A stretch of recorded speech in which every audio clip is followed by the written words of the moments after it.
So you all thought that black people will be so much stressed like you when we are seeing all these things that are happening, all these chaotic things that are happening amid costs, rising cost of living and everything that is happening crazy.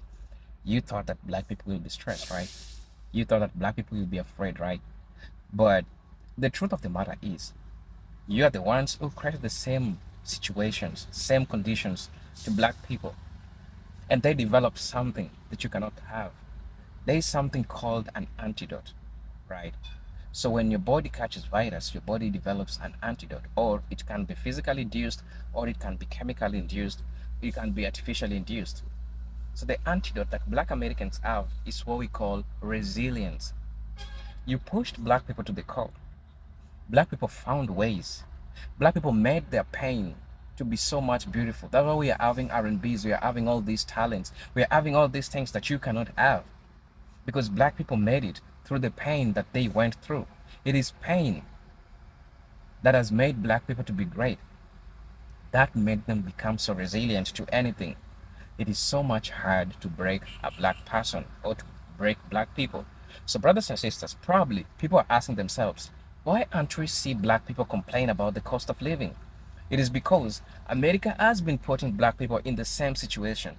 But now that this situation is happening to everyone, they're now trying to sound an alarm to everyone. It's news, there's an economic crisis in the United States, and everyone is so much afraid, and everyone is crying about the cost of living. People are crashing about the prices in Walmart. How it's crazy. Pause. Black people have been going through this for a long time, and you are the ones who caused this to them. And now they developed something that you can never have. And that one thing is resilience. So when you ask yourself, why are black people so much unbothered? Why are black people so much unbothered? When there is so much tension, when there is so much chaos, amid all these rising cost of living, it's really crazy.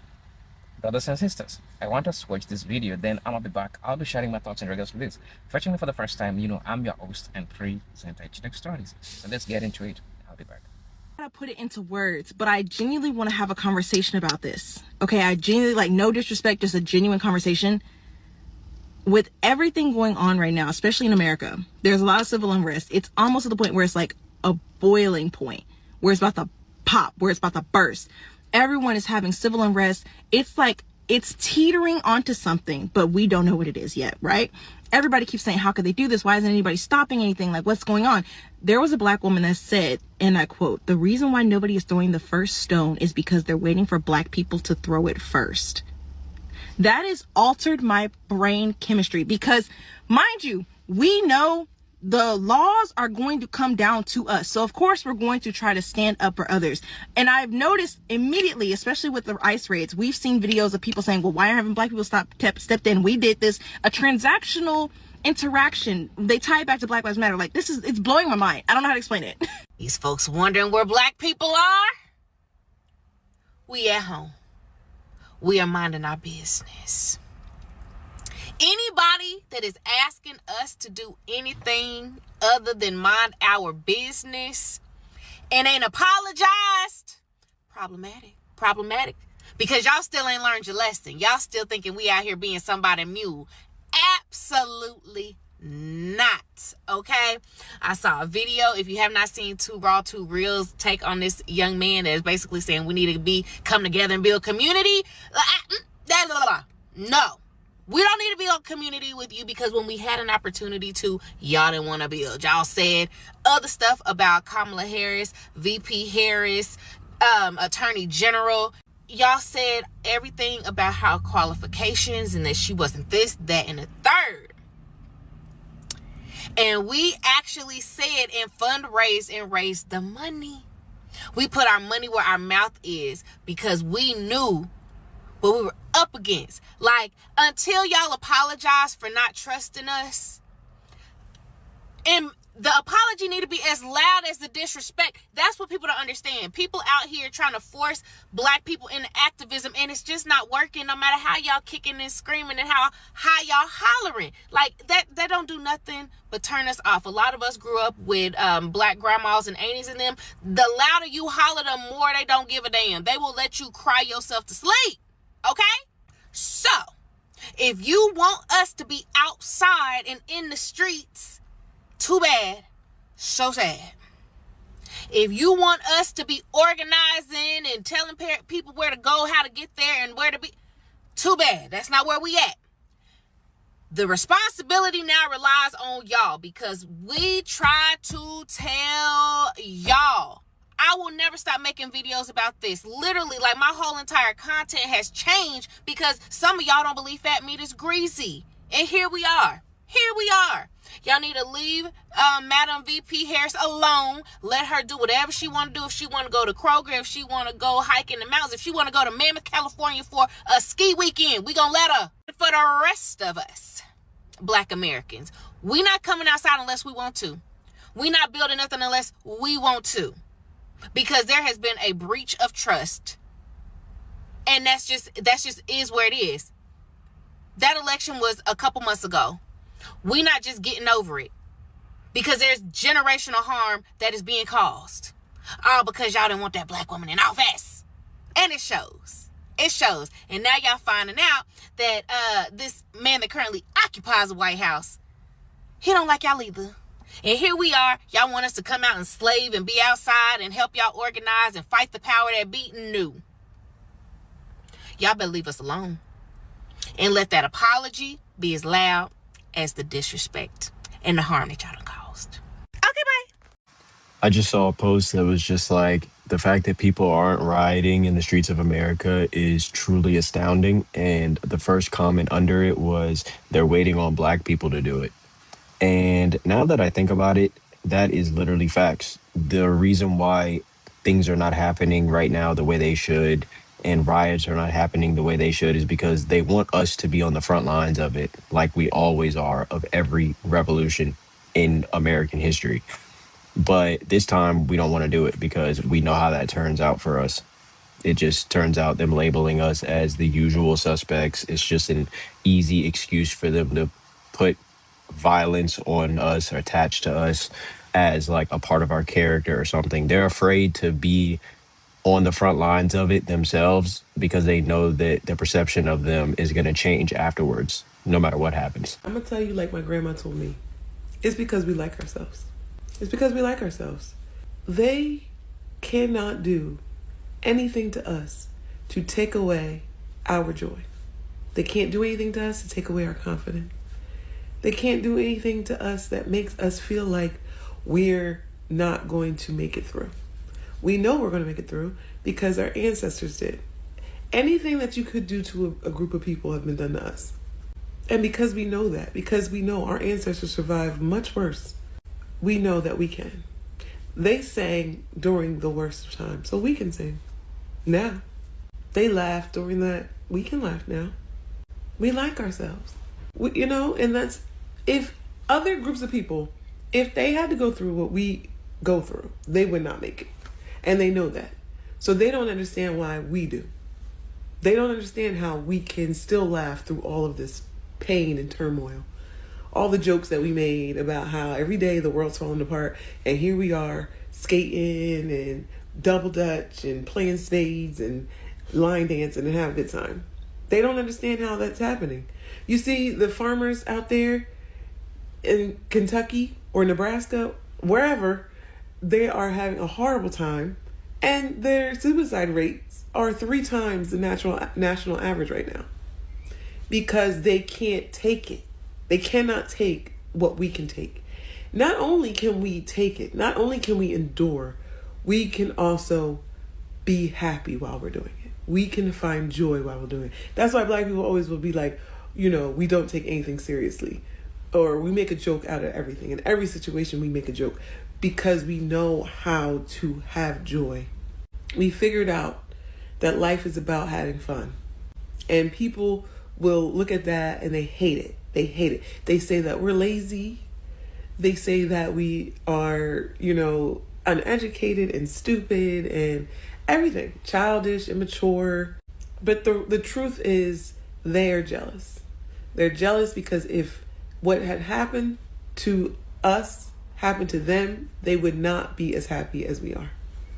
They would not have figured out a way to still have joy. And they hate us for it. They hate us that they cannot do anything to us to rob us of that joy. And you know why? It's because they didn't give it to us. So they can't take it away. Can we talk about how fast the cost of living in Michigan has changed? Because I swear it happened overnight. Like in 2018, you could walk into Meijer, Kroger, any of those grocery stores with $100 and you could leave with quite a bit of groceries. Now I have barely anything in my cart. I get to the register, it's $187. 2018 gas, around $2 a gallon, maybe a little more. Now we're pushing $5. And don't even get me started on rent for apartments. It used to be like $900, now it's $17. And the carpet in them is still from 2004. Car insurance, insane. Fast food, crazy high, but wages have moved like 37 cents. I think this is the craziest part about it all. People aren't buying luxury anything. Like, all out here struggling over basic necessities. Why does existing in Michigan feel like a rich people activity? How are people affording life right now? How are people tackling this cost of living on the average American salary? I just watched a TikTok of a teacher who makes a teacher's salary. I don't know what state she's in, so I don't know how much she makes, but her 1-bedroom apartment is $2,000. And when she spends $2,000 on that 1-bedroom apartment, it doesn't even come with a washer and dryer. So she has to go pay an additional $2 every time she wants to use their washer and dryer. Okay, like, how does that leave her any extra money to spend? And then she said she had a $400 car payment, which some people were bashing her on that. But in today's economy with interest rates, that's really not that bad. And I'm sure she needs a dependable car. So you talk about teacher's salary, $2,000 in rent, $400 car payment, you got insurance, you got groceries, electricity. Like, I don't understand how people are affording life right now. And it really makes me sad for some people. You have people who are like her. She's single. She has her own salary, or families where it just works out best for them, for the mother to stay home. And if the father is just making an average American salary, how are they affording life without going in a bunch of debt? This lady who's a teacher started crying because she said she realizes on her salary and where she lives, she will actually end up in more debt. Then, like, she will just continue to accrue more debt and more debt and more debt because her salary is not matching the cost of living. And what's sad is I've seen people be like, just spend less. Listen, guys, the cost of living is rising and our salaries are stagnant. Okay, so there's not just spend less. That's not the problem here. The problem is the cost of living is outrageous, and minimum wage in some states is still $7.25. Teachers in some states are still paid a ridiculously low salary, even though their job is super important. I don't know what we can do about this, but I'm just going on a rant because it really, really pisses me off. Somebody said that foundational Black Americans would not be rooting for the downfall of America because this is the country that our great-great-great-grandparents built. And I would just like to say, you're half right. And before anybody tries to come and question me, baby, I'm 6 generations deep in this bitch. And I know exactly who and where I come from. So let's get into it. Yes, our family members, our ancestors, our people built this country. By 1860, 4 million enslaved people produced well over 60% of this nation's wealth. Enslaved Africans and enslaved African Americans literally and figuratively built this nation. That includes the U.S. Capitol and the White House. If you would like to, you can read more about that at the Smithsonian National Museum of African American Culture. Please understand that slavery created the startup capital for the U.S. economy's rise. And that capital accumulated under slavery continues to grow exponentially because of compound interest. It accrues today to the white heirs of the estates built by slave labor. And the heirs of the Black laborers who toiled for free have been excluded by law from their rightful inheritance. So yeah, our ancestors built this country, without a doubt. And then this country denied them their 40 acres and a mule that they were promised. And then this country passed black codes to put them back into legal servitude. And then created sharecropping to keep them economically trapped. Used redlining to deny them home ownership. used the GI Bill to build white generational wealth while denying Black veterans. And today, without intervention, it would take 228 years for the average Black American family to build the same wealth as their white counterparts.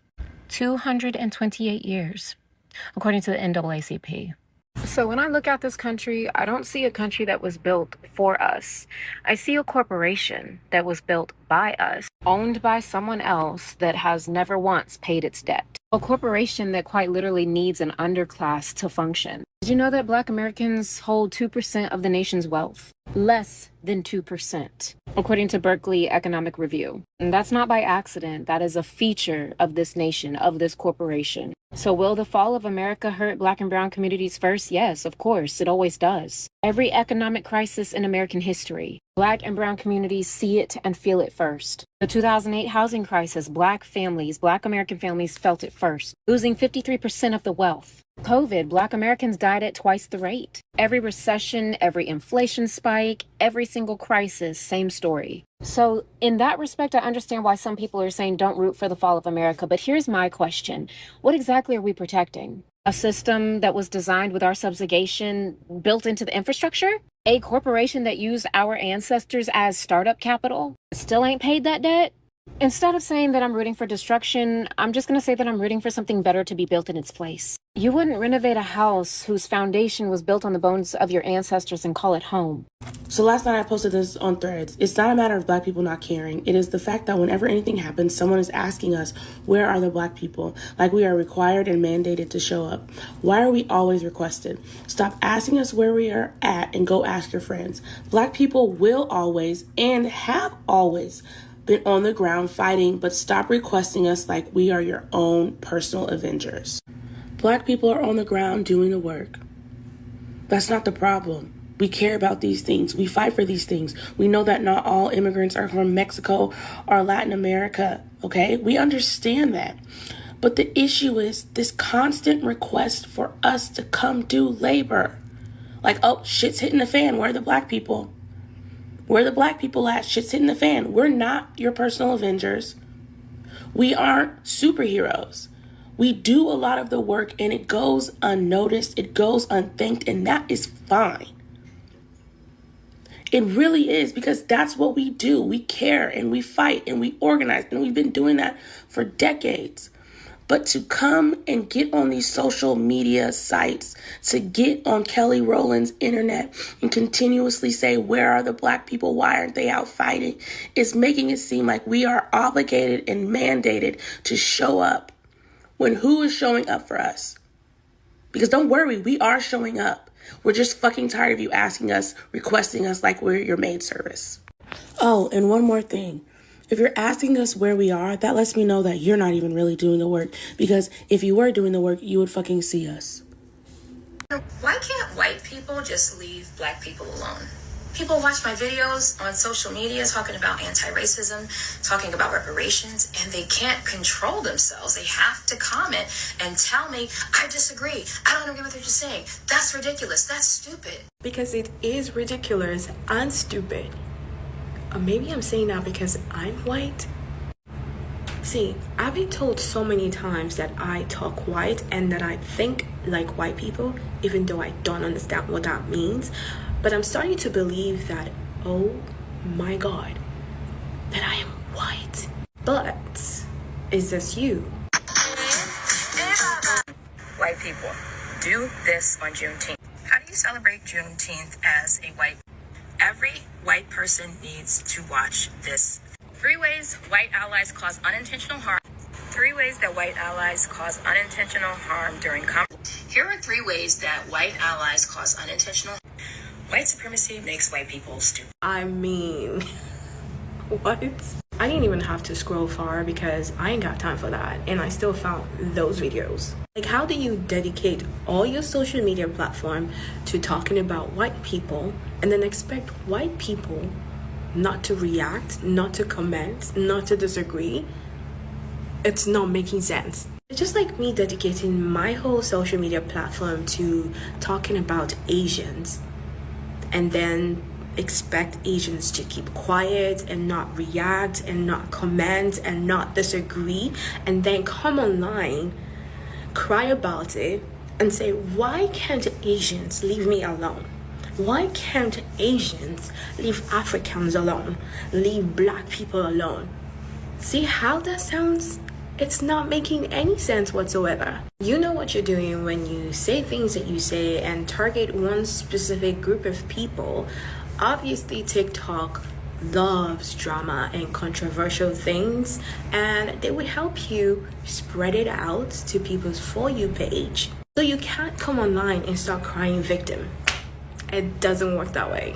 If you can't take the heat, then stay out of the kitchen. If you can't take it, then don't dish it out. Common sense, I promise, it's just common sense. I don't know. I think black people should just reserve compassion for themselves at this point. Hell yeah. I think black people should just reserve compassion for us and us alone. Because I hate to be that motherfucking person, but no, I don't. If you ask me, we've been too peaceful. We always marching. We always praying. We even was praying for our enemies. That's the crazy Fuck shit. I mean, some of our ancestors was willing to get spit on, insane, water holes, beat, drag, hung, all types of shit for the sake of peace and being diplomatic and turning the other cheek and taking a higher role. And it just seemed like that shit ain't getting us nothing. Damn thing. I remember Farrakhan was talking about it when Martin Luther King was like, Martin Luther King was the symbol of peace, the symbol of diplomacy, and they still killed him because they didn't respect it. Farrakhan said these people only respect what they fear. It's a black girl on here. I forgot your handle, sweetheart. I'm sorry.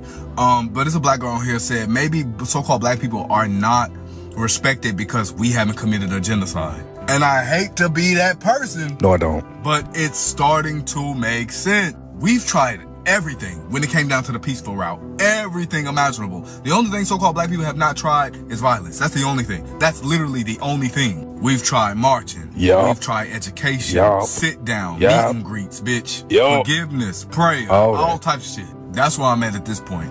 So-called black people need to only have compassion for themselves. And as much as I was like to say we need to have compassion for all of humanity, we've done all of that. Nobody still don't give a fuck about us.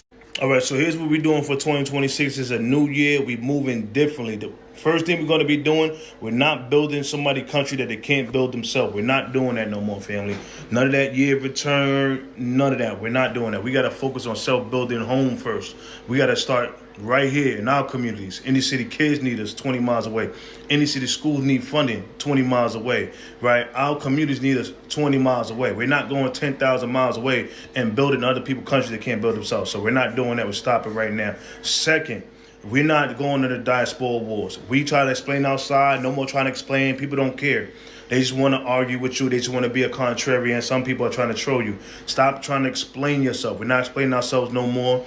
We got to understand that good publicity, bad publicity is publicity. So us arguing with people, even saying in something bad in the bad light, what's happening is we're propping people up and giving people clout, right? When we go around on a global scale, you ask what's an Iwe, what's a Yoruba, what's an Igbo, people are going to be like, what the freak is that? They're not going to know what it is. But you ask about a Black American, they're going to say, oh, okay, they're going to give you a whole grocery list, history, and the whole background about the things we did on a day-to-day basis or back in the day, right? So why are we arguing, right? No more arguing back and forth. The third thing, making sure our money stay within our communities, right? We're making sure our money stay within our communities. Shopping with Black American-owned businesses. We do $1.9 and $2.6 trillion. We do, Africa do $2.8 trillion, the whole continent, $2.8 trillion. So we do 85 to 90% of what the whole continent of Africa do with 1.5 billion people. Let's be clear, family.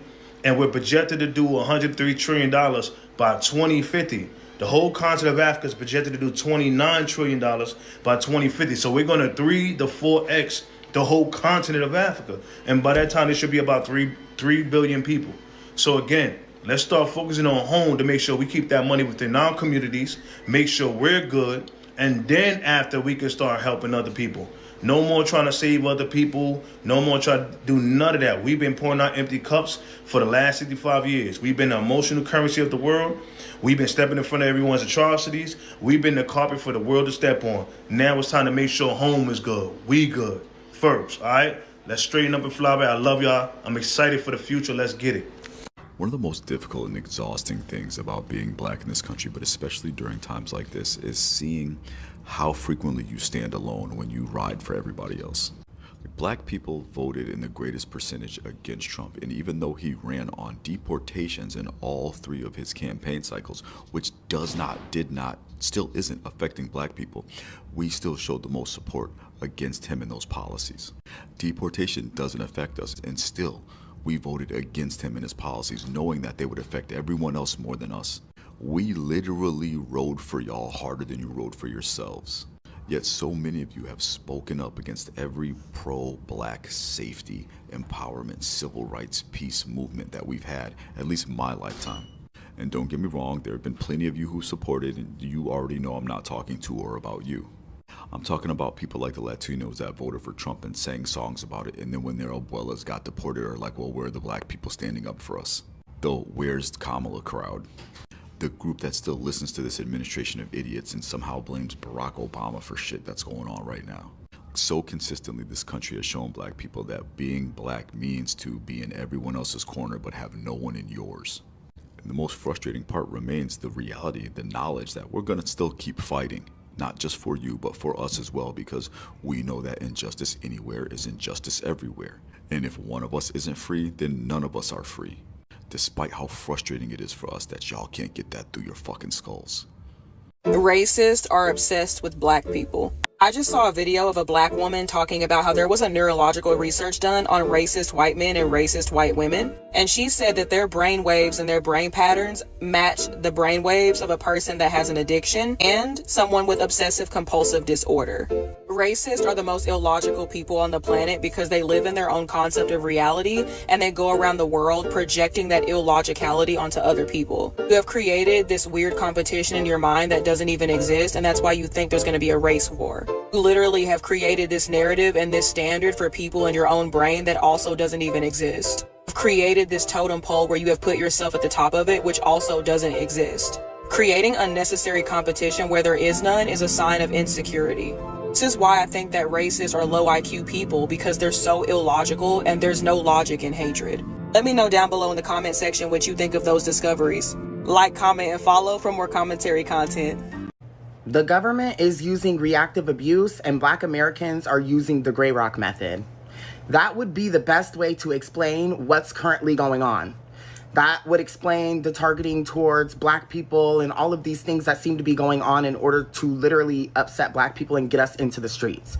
But the thing is, Black people using the Grey Rock method is literally us not giving attention to the abuser that is using reactive abuse in order to then make the Black community react and go out into the streets and riot and be angry and all of these things in order to basically feed off of that energy.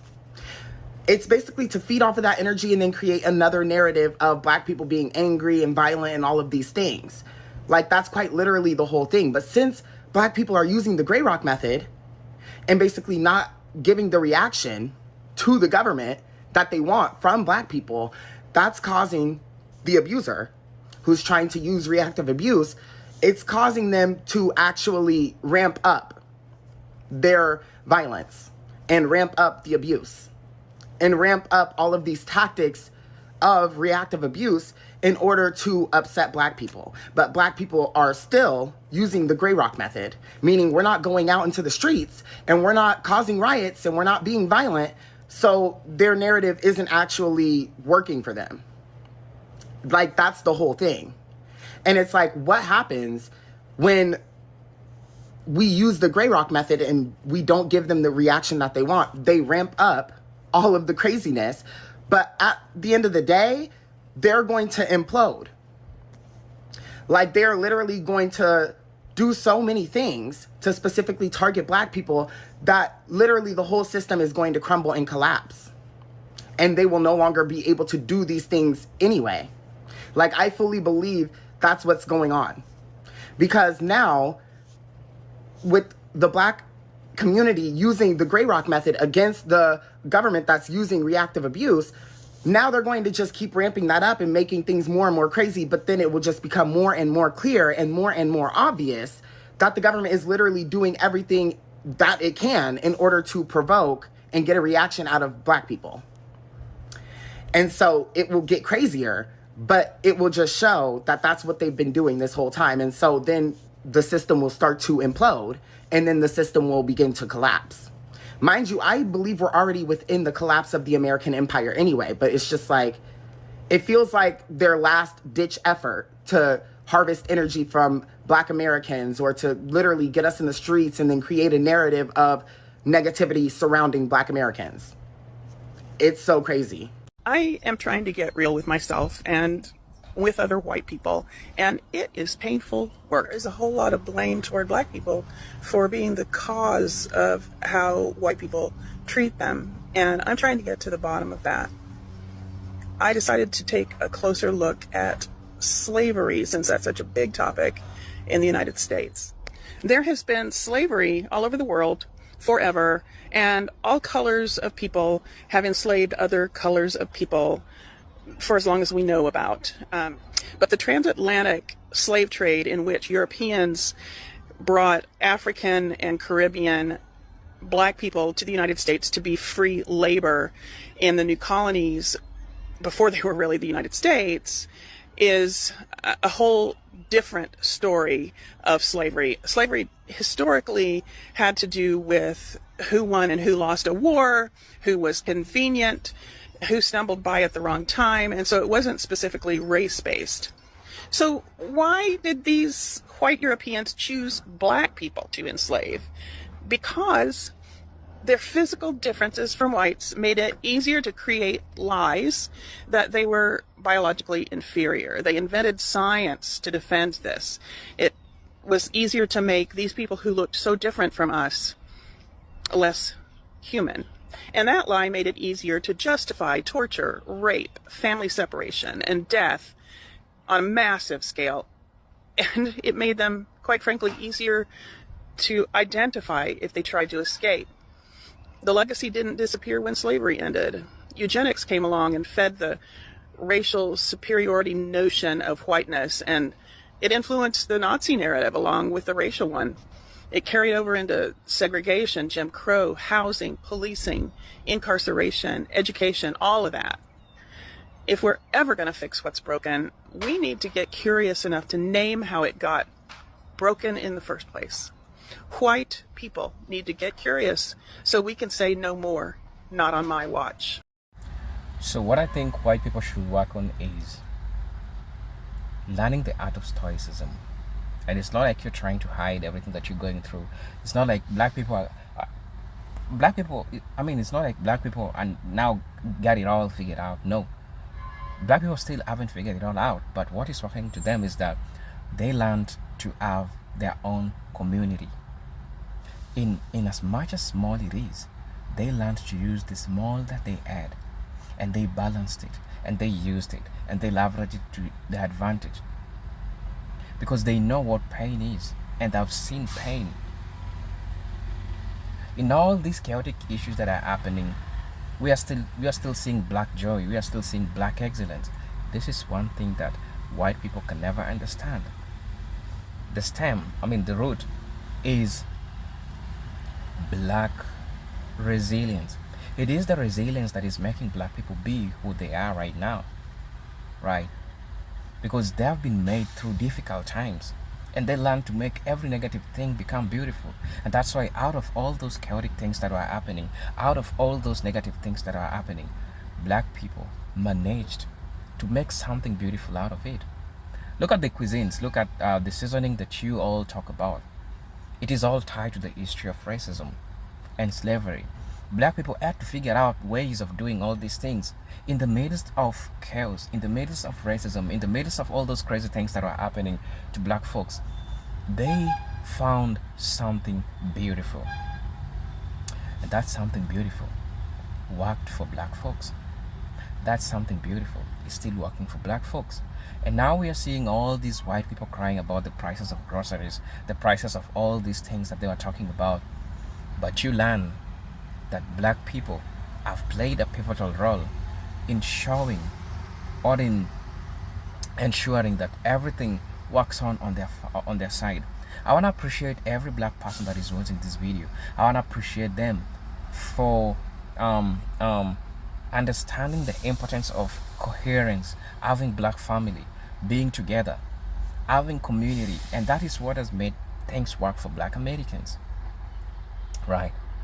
So brothers and sisters, I don't have much to say about this, but I could use this as a word of encouragement to any black person that is watching this video, right?